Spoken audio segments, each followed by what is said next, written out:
A year in gaming in which tons of anticipated games are either plagued with tight releases in which fans can't decide where to spend their $70, or games that they were really anticipating, like Starfield, gets pushed back to who knows when. But out of all the games to release that delivered, only one came out on top, and that was Elden Ring. Hi everybody, my name is Gene Reels from GreyMatter Games, and today I'm going to be covering how Elden Ring won Game of the Year. If this is the first time you see my channel, welcome on board. This channel is about everything gaming, from marketing, trailer breakdowns, leaks, lead-ups, honest reviews, and hopefully down the line, some Let's Plays. Now, if you like my video, make sure you hit the subscribe button, smash the like button for some support, and we can beat this algorithm, and make sure you hit the bell for future uploads on this channel and show some love. At the end of the day, this is a channel, that I've always wanted to do, and come show some love so we could make something special out of this. Let's get right into it. Right at the top of my head, we had at the Game Awards, we had the nominees were Elden Ring, we had God of War Ragnarok, we had Stray, and I think we had one more. I think it was Plague Tale Requiem. They were the nominees, and if there's one more, forgive me, I can't think of it on the top of my head. But shout out to Plague Tales. The fact that they were nominated shows the amount of dedication and love that was not only put into the game, but how much people really like this game. Which, look above, there's my review to Plague Tale. Now, why did Elden Ring stand out the most? It's a bunch of things. Bunch of things. If you've seen my previous video, which will be at the end, would be recommended at the end, it's my God of War video. I talked about how God of War had great acting, amazing world building. It just feels like the limits are endless in terms of what can we do in this franchise. But from a mechanic standpoint, the game, to me personally, was glitchy. I found that mechanics that were in the previous installment, although it's the exact same mechanic, felt clunky. And I was like, wow, you ported over the same mechanics and found a way to make it worse. And also there was not enough innovation in that perspective, and I thought that was why it's not as hyped. Like, people were giving it 10 out of 10, but I personally didn't really give it that review. I thought it was an 8 out of 10, maybe even a 9, but whatever. It wasn't that perfect that people were scoring it. Elden Ring came out in a time where tons of games till this day are not finished, not polished, tons of glitches, games breaking, freezing, you name it. People want refunds, people are pissed. Elden Ring came out practically perfect. Remember what I'm saying? Practically perfect. It was worth the $70 or $60 that it was when it came out. The game, for me personally, never crashed. I played it on the Series X. It never crashed. I never had a FPS dip. I never had a problem. And my friends who played on PC never really had a problem, and so on and so forth. So, from a gaming marketing standpoint, it was practically the best perfect game you could get in 2022. Whereas games like Call of Duty are bugged. Gotham Knights, which I think is underrated, is also bugged with a bunch of glitches when it came out, and so on and so forth. Another thing was accessibility. There's two ways of looking at accessibility, from a gameplay standpoint and a selling standpoint. We're going to talk about selling first. Elden Ring sold probably the most copies of any game in the year, I think, if I'm not mistaken. And two, it came out on all platforms outside of the Switch. It came out on the PC, Xbox One, PS4, PS5, Series X and S, and correct me in the comment section, I think you can play it on Steam Deck, right? Let me know about that. But either way, it came out on practically most platforms. So even if you don't have a next gen, you can still experience Elden Ring. And I think that also helped. I also think what also helped was the community. You got the Souls community, and then you got the community of George R.R. Martin. People who are a fan of his work, that are like, oh, anything that he does, I want to, dip my toes in. And I think that also helped. Now, when I talk about gameplay perspective of accessibility, I think that out of all the Souls games, this is I'm going to be careful when I say this, it's the easiest. Doesn't mean that the game's easy. What I mean is, most Souls games don't hold your hand. Even Sekiro, they throw you in and all the bosses just eradicate you on the first go. But Elden Ring has a proper scale, or at least I think there's like a system where it's properly scaled. I think, the game kind of is hoping you are a specific level or specific skill set before you reach a specific boss. What I mean is the first boss was pretty easy.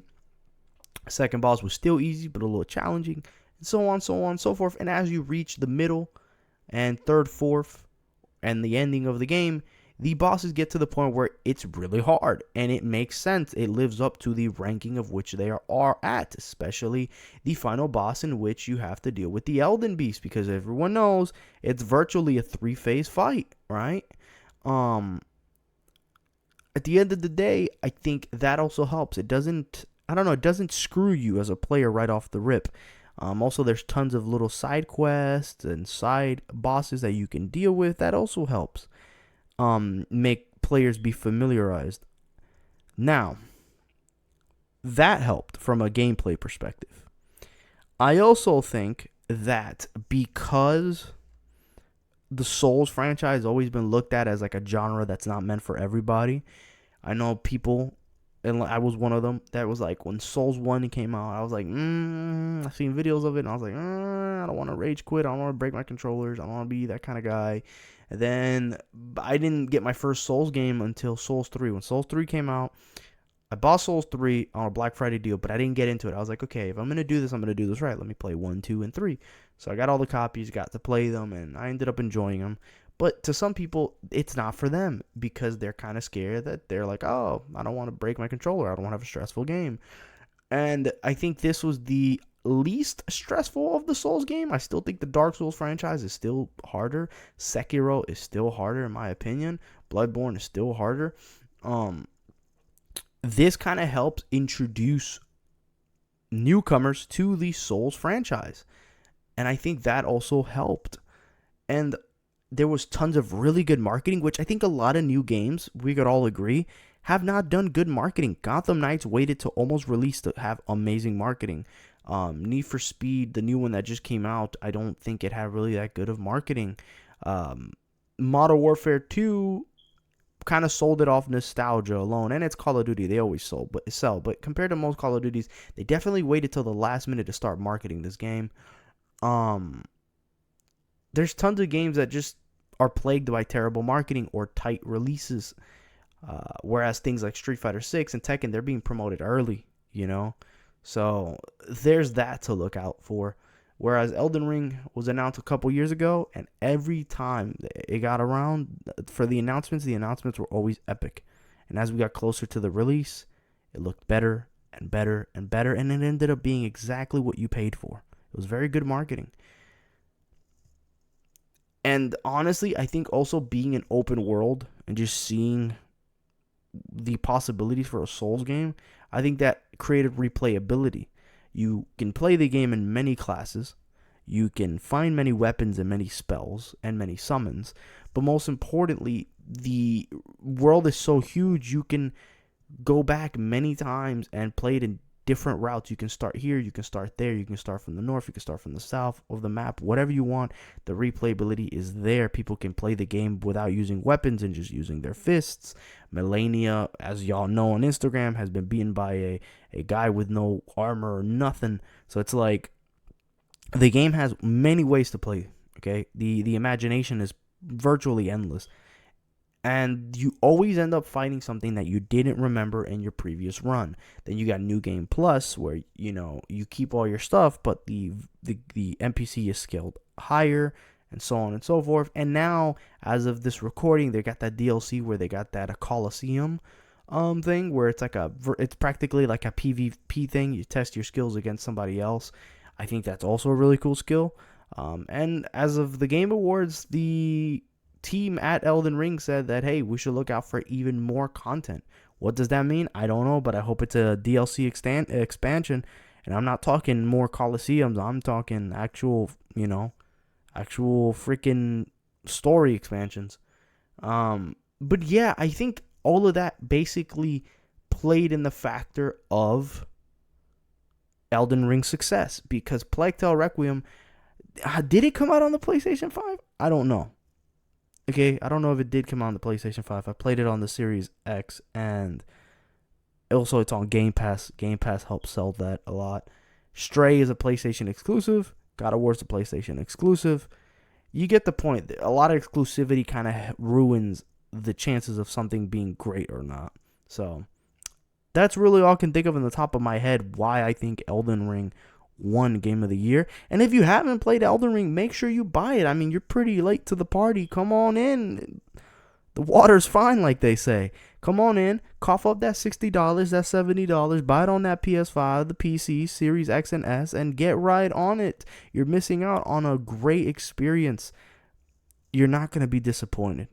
Okay, yeah, will you be mad when you play the game? Probably a couple times, but you're going to enjoy it. That feeling you get when you finally conquer something that's been bothering you, you're going to definitely enjoy the game, okay?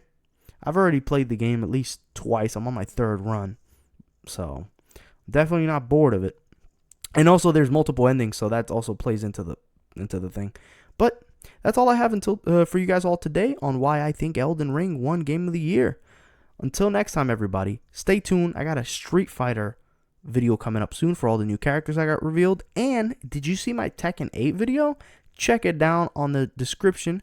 And make sure you check my channel for future video for all the videos and show some love and support. Until next time, everybody.